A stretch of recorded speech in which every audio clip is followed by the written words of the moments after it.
Saat kita pandang sebelah kiri, kita melihat suratan amal kita terlalu banyak dosa dan maksiat, baru kita nampak, aku salah dengan mak aku. Kita nampak dosa dengan ayah kita, tuan-tuan. Kita nampak dosa dengan mak kita.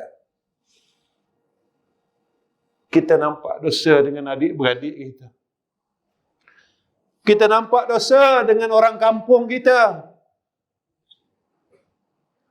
Masa itu, kita akan berkata, saat sakaratul maut, kita kata apa, tuan-tuan? Ini Allah bagi tahu kita. Laula akhartani, ya Allah, boleh tak kau tangguhkan kematianku? Laula akhartani, ya Allah, boleh tak kau panjangkan umur aku sedikit lagi?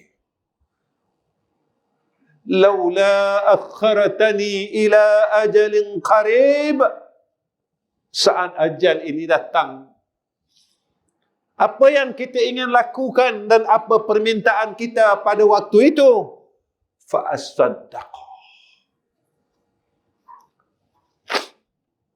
aku nak sedekah. Wa akum minas salihin, aku nak jadi orang baik, ya Allah. Aku tak nak buat jahat lagi. Aku tak nak bermusuh-musuh lagi. Aku tak nak dendam, hasad, dengki. Aku tak nak buat jahat lagi, ya Allah. Aku nak jadi orang baik.